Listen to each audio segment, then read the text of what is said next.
哪里走？大人，请留在屋里，不可出去。发生了什么事？有刺客。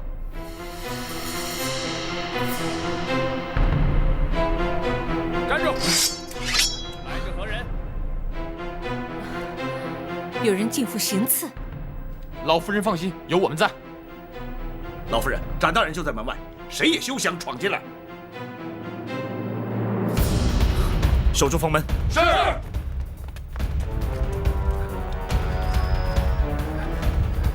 你们绝没有机会得逞。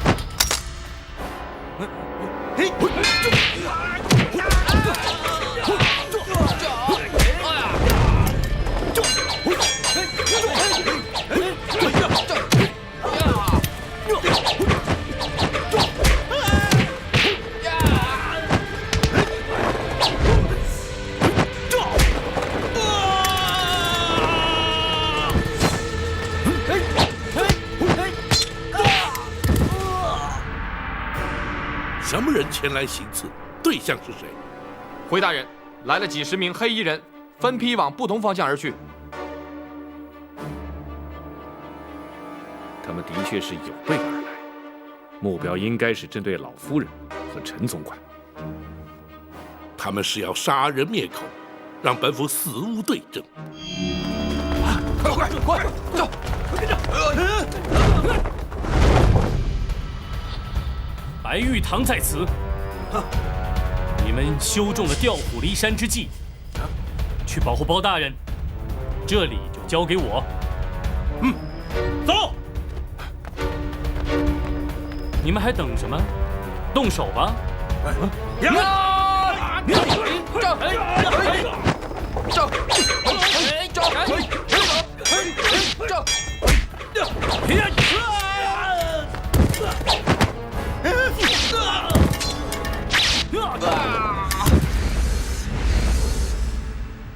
谁？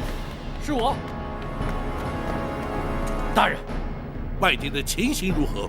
展大人和张龙赵虎保护老夫人，白玉堂在府衙门口挡住刺客。你为何不带人前去助一臂之力？白玉堂担心刺客调虎离山对大人不利，属下已将衙役派驻在书房外。他们这是孤注一掷。你们这些拿钱办事的杀手，根本就是江湖败类。今天碰上我白玉堂，算你们倒霉。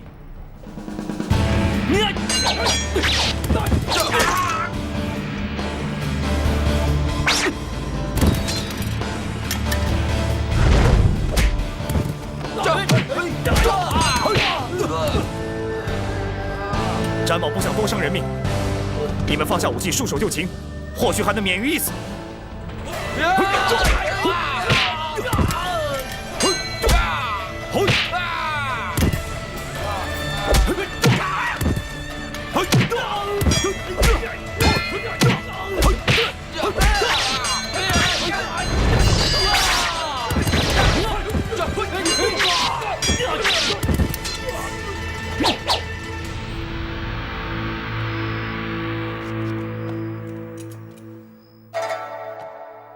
娘娘受惊了。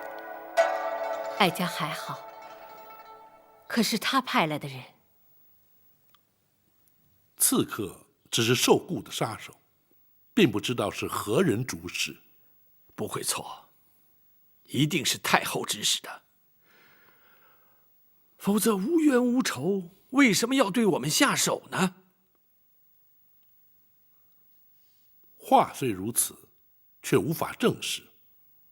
不过，可见太后对娘娘的身份已经不仅是怀疑，而是确认了。难道他在宫中看出了破绽？公孙先生可有看法？大人，学生以为，无论太后是如何得知娘娘的真实身份，派人拦路截杀陈公公于前，又潜进府衙行刺在后，再显示太后不择手段的意图，就是阻止大人揭发狸猫换太子的旧案。不错，倘若不尽快着手侦办，只怕会有更激烈的手段出现。正事。娘娘，府衙之中有展护卫于白玉堂，足可确保安全。明日，包拯与陈公公便去见八王爷。此案若想顺利侦办，彻底平反，非八王爷不可。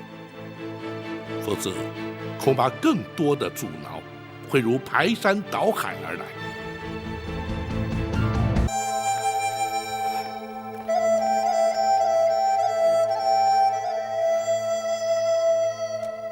若不是有你在，陈公公只怕已遭人毒手。只要包大人不嫌弃我再次妨碍办案就行了。包大人早知道你会有所帮助，只是你并非官府中人，不便主动相邀罢了。呵，那包大人倒还看得起我白玉堂。不过你一个活口都不留，别怪我。就算留下了活口，也问不出是谁指使。他们都是拿钱办事的杀手，既不问出钱的是谁，更不管该不该杀。哼，仗着会点武功，连老弱妇孺都不放过。哼，这些人根本是死有余辜。毕竟还是一条性命，往后还是手下留情。哦，这有点不像江湖人的作风啊。是受包大人的影响吗？展某曾经是闲云野鹤，仗剑江湖，快意恩仇，过得也是刀口舔血的日子。但认识包大人之后，对人命的看法已经有所不同。正如包大人所说，人命关天，这也是包大人断案判刑最在意之处。也许包大人认为人命关天，可是那指使行刺之人，恐怕就不这么想了。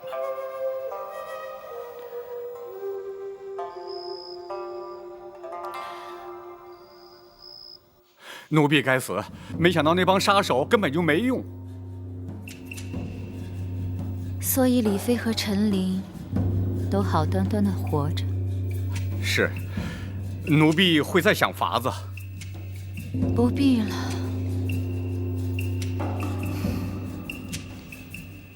这几天哀家接连着梦见寇主，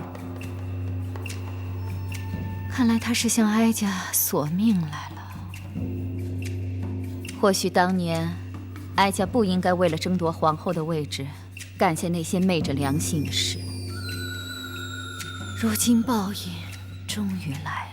娘娘，这么多年都过去了，不能因为李妃和陈琳的出现，或是包拯插手翻查旧案，就把这来之不易的皇后宝座轻易放弃呀。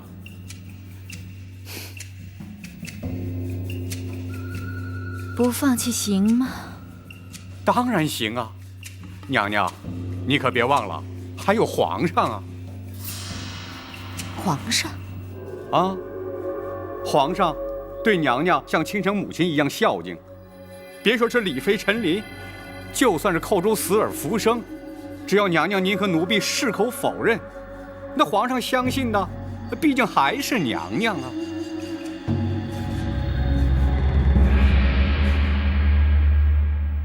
当年将李娘娘诈死，逃出宫去之事，瞒住王爷，实乃情非得已，还请王爷恕罪呀。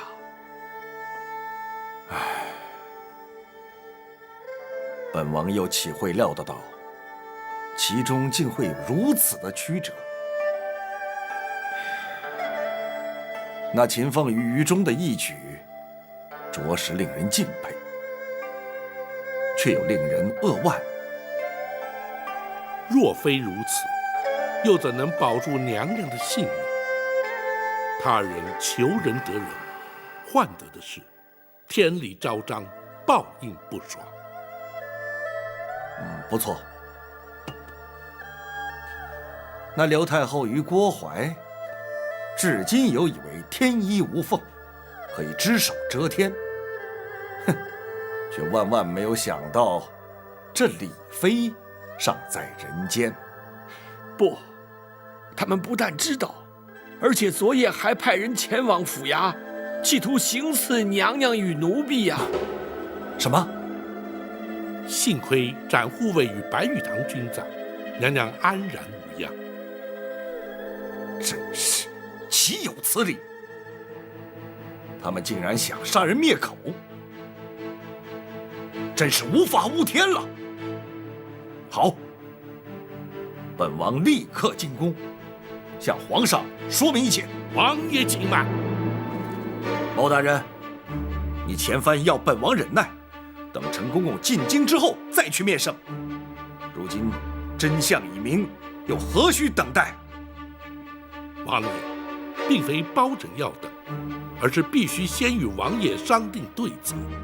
哼，事实俱在，只要向皇上禀明一切，又何须对策？王爷，皇上始终自认是王爷亲生，若是直言相告，皇上又将情何以堪？包拯以为，还是循序渐进，婉转秉承较为妥当。唉，不错。如果要他立刻接受，的确也太残酷了一些。此外，皇上仁厚孝亲，对刘太后敬之若母，如今却在一夕之间，太后竟成戕害生母的罪魁元凶。面对如此局面，皇上势必难以承受，无法释怀。陈琳，奴婢在。皇上自幼进宫，便由你陪伴成长。依你之见，皇上将会如何呀？回王爷，生育之恩与养育之情，对皇上同等重要。奴婢认为，除非是刘太后坦诚罪状，否则皇上是绝不会忍心降罪的。哼，要他认罪，谈何容易？王爷，若要拿郭槐认罪，却并非不可能。包大人是要从郭槐身上着手？正是。那郭槐做贼心虚，定然不肯由包大人传唤审讯。刘太后心知肚明，也绝不会放人。包大人又如何能让那郭槐认罪呢？包拯倒有一计，只是必须陈公公协助才行。包大人，有用得到陈琳之处，尽管吩咐。若用此计，陈公公先得进宫面圣。好。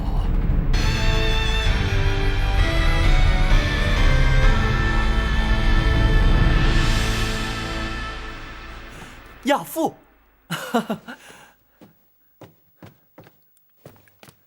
坐。亚父，你是何时回京的？回皇上，奴婢昨日才进京。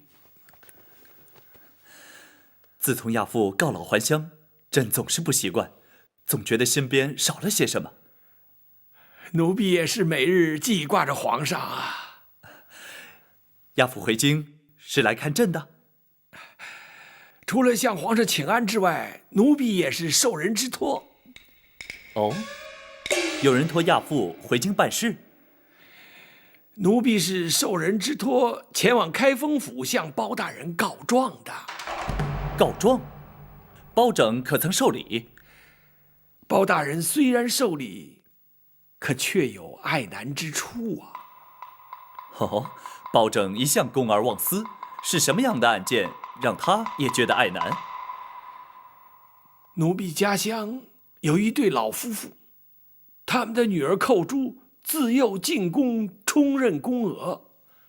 20年前无端于宫中亡故，老夫妇哀痛莫名，领回遗体，却未获宫中抚恤补偿。如今年事已高，无力谋生。知道奴婢曾任职宫中，特央人请托，奴婢碍于情面，只得应允呐。既然是20年前的旧事，亚父为何当初不提出来呢？回皇上，乡野村民无知无识，既不敢告诉，又投诉无门。如今若非生活所迫，也不会旧事重提，请奴婢帮忙了。此事倒也好办，只要包拯查明属实后，行为内侍省，自可按规例补偿。包大人也是这么说，可是要查明属实，却需传唤人证，包大人就难在这儿。哦，难道内宫不肯配合？倒也不是，只是当年寇珠隶属金华宫，如今郭公公已随太后娘娘转任至仁寿宫，总管后宫。包大人担心郭槐不会为如此琐事前往开封府应讯。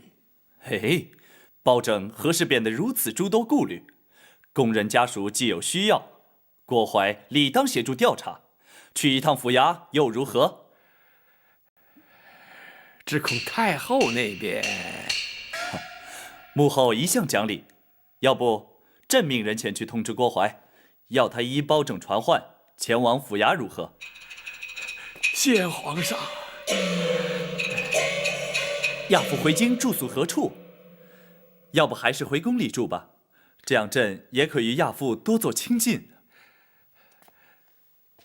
回皇上，奴婢既然受托前来告状，还是住开封府较为方便。一旦了结此案，立刻进宫服侍皇上。好，朕就等你入宫。奴婢遵旨。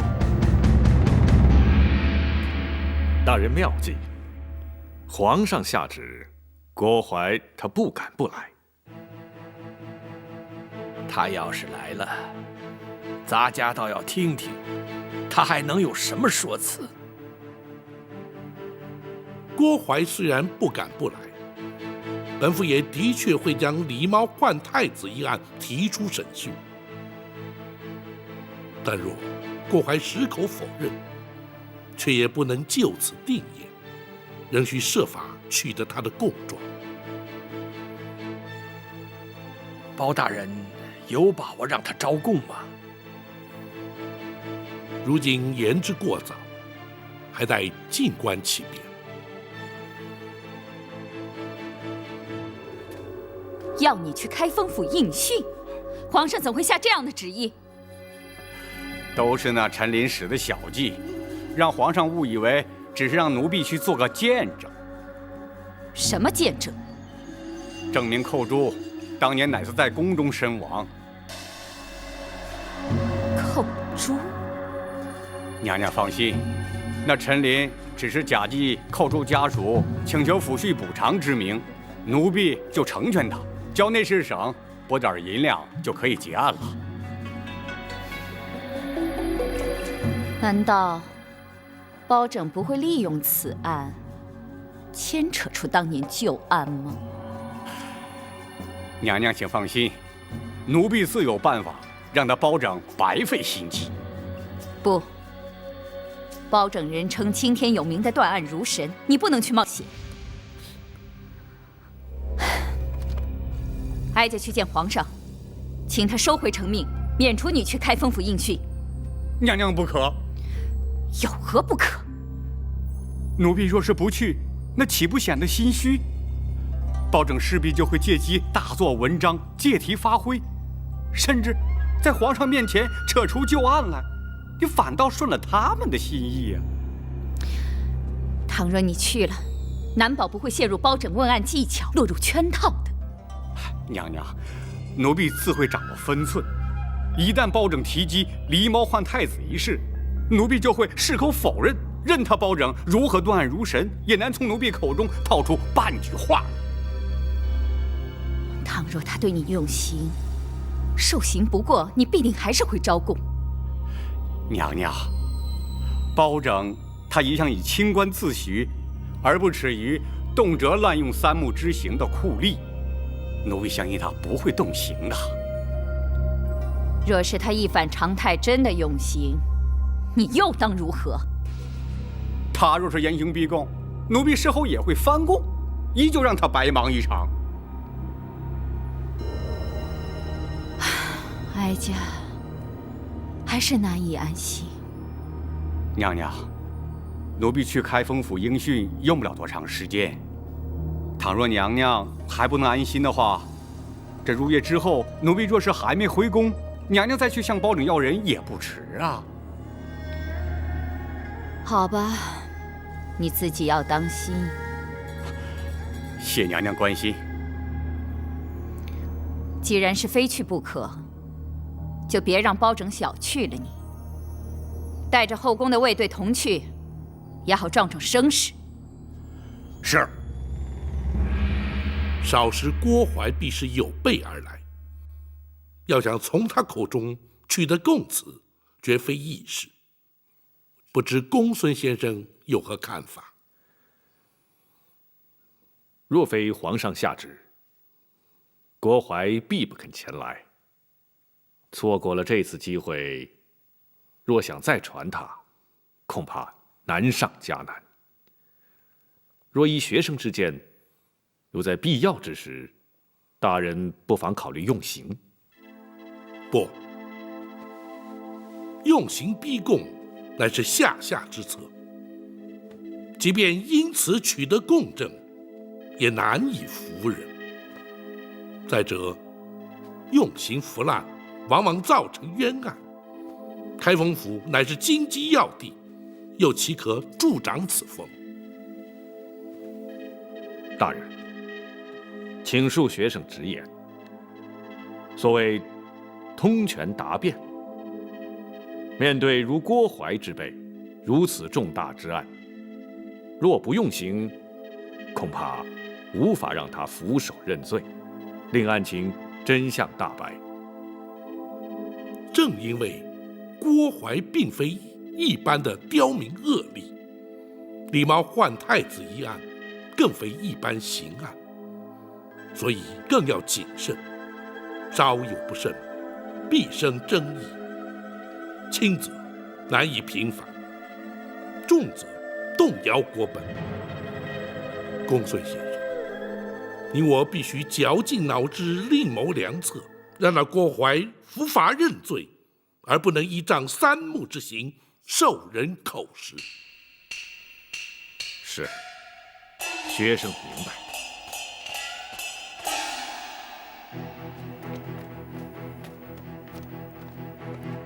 大人，包大人传召，有何吩咐？本府今日有一重大案件待审，审得清，则可平反义庄冤案；若审不清，恐连本府都将遭到牵连，难以幸免。故而急需您2人鼎力相助。白玉堂本非官府中人，本府不便透露案情。包大人不必顾忌，白玉堂不需要明白案情，大人只需要交代我干什么即可。好，老夫人的安危就由你来负责，若有其他需要，再知会于你。好，我现在就去。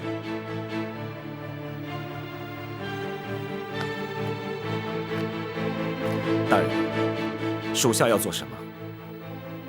郭淮此来，若不能让他俯首认罪，将永无第2次机会。因而，一旦郭淮进府，本府必将问个水落石出，否则不会让他出府。属下明白。展护卫还要确保，在审讯期间不能有任何外人入府干扰。大人放心，属下保证将开封府变成铜墙铁壁，滴水不漏。